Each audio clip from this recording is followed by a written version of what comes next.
Gather round, young ones. I'm so glad you're here with me today. Let's open up this ancient book together and uncover a truly beautiful story that's been hiding right in plain sight. For thousands of years, scholars have argued endlessly about the end of days. But today, we're not just rattling off historical facts, we're diving into a profound narrative about the mysterious day and hour. It's a story misunderstood by so many, but as we turn these pages, it's gonna become crystal clear. So let's jump right into this incredible journey together.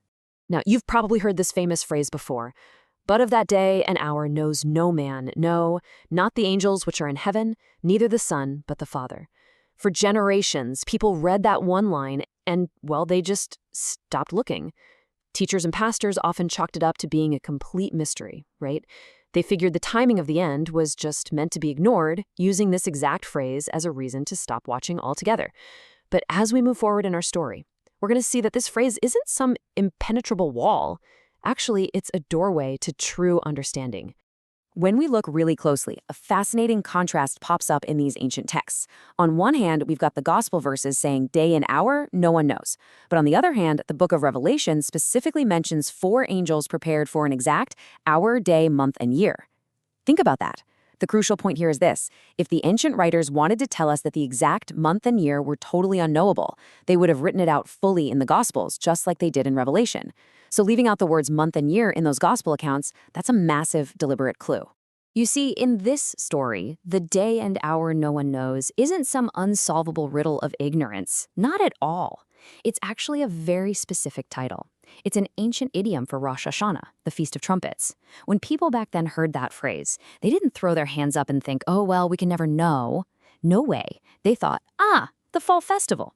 It was like a code, a beautiful shared reference passed down through the generations. And the way this fall festival was actually celebrated perfectly explains why it got that unique nickname. Because, you see, this feast depends entirely on spotting just the faintest crescent of the new moon up in the night sky. Since it relied completely on human observation of the heavens, the watchmen standing on the walls literally never knew exactly which of the 2 days, or at what specific hour, that tiny crescent would finally appear. It was only when they spotted it that the trumpets would finally sound to announce the new season. So they knew the general window of time, for sure, but the exact moment? That was a beautiful, watchful mystery. Now, to truly grasp why this 2-day feast matters so much to the end of days, we need to pull back and look at the grand timeline of our story. For the longest time, so many of us were taught a simple 7-year narrative for the end times. But the revelation we're looking at today shows us something way grander. It's actually a 14-year period. Yep, you heard that right. 2 magnificent sets of 7 years stacked right on top of each other to complete the whole narrative. This grand 14-year timeline unfolds sequentially across some very distinct eras, and they're told by different gospel writers. First off, we have Luke's era, which represents a time of relative peace right before the great trials start. Then there's a short, specific 50-day period referred to as above. After that, we dive into Mark's story, representing the first 7 years of trials, often called the seals. And finally, we step right into Matthew's story, which covers the final 7 years of judgments, known as the trumpets. It's like each writer is handing us a specific piece to a much, much larger puzzle. Let's take a closer look at Luke's account, which describes the time right before the Great Tribulation kicks off. He tells us simply to watch for that day and pray that we're accounted worthy to escape all these things. This is the absolute preeminent verse for that time of peace. But notice what's beautifully missing here. He never once mentions that mysterious phrase, the day and hour no one knows. And why is that? Well, because Luke's pre-tribulation timeline just isn't connected to the fall festival of the Feast of Trumpets at all. But as we turn the page over to Mark's story, which represents the first 7 years, the time of the seals, the whole narrative completely shifts. Suddenly, out of nowhere, that famous phrase, the day and hour no one knows, pops right up in the text of Mark 13. So why does Mark deliberately include it when Luke left it out? It's because Mark is pointing to a monumental event that happens precisely during the Feast of Trumpets. And here's the precise moment it all goes down. Mark tells the story of the Lord coming at the very end of the 6th year. Just imagine that for a second. After 6 long years of tribulation, right on the Feast of Trumpets, the day and hour no one knows, this dramatic arrival takes place. The timing isn't random. It's pinpointed directly to the end of year 6. Now listen closely, young ones, because in these ancient stories, literally every single word is incredibly important. Mark says the Son of Man comes in the clouds at the end of year 6. But later on, Matthew specifically says he comes on the clouds. When people read this with a 7-year mindset, they just assume it's the exact same event. But those specific little words, in and on, they reveal that we're looking at two entirely different moments in our grand 14-year timeline. Right after this first arrival in the clouds in Mark's timeline, the story pushes forward into the 7th year. And it's during this specific year that a very special group, 144,000 individuals, are protected and sealed. And then, right after they're sealed, a great multitude is caught up to safety. It beautifully wraps up the first half of our grand 14-year narrative, perfectly completing that first set of 7. From there, the story flows seamlessly right into Matthew's account. And remember, Matthew isn't just repeating what Mark said, he's picking up the story exactly where Mark left off. Matthew's account covers the final 7 years, which we know as the trumpet judgments. And wouldn't you know it, just like Mark, Matthew brings back our famous phrase, the day and hour no one knows. So Matthew's specific timeline spans from year 8 all the way to year 14. And just like Mark's story had this major event at the end of its 6th year, Matthew brings us to another Feast of Trumpets at the end of his 6th period. That means the 6th trumpet ends at the close of the 13th year overall, bringing us right up to the doorstep of the 14th and final year of our entire story. But this second return, the one happening at the sound of the 7th trumpet in Matthew's timeline, is very different from Mark's.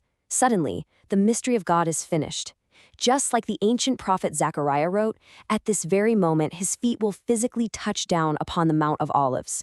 The heavens open up and he comes on the clouds, with lightning shining from the east clear to the west for the whole world to see.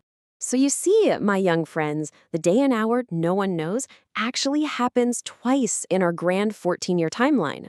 It's incredible, right? It brilliantly illustrates these two separate returns. Once at the end of the 6th year, coming in the clouds, and then again at the end of the 13th year, coming on the clouds, with his feet landing firmly on the Mount of Olives. It's just a perfectly symmetrical story of two 7s. Matthew's story then leaves us with this utterly fascinating clue, one you simply won't find in Luke or Mark.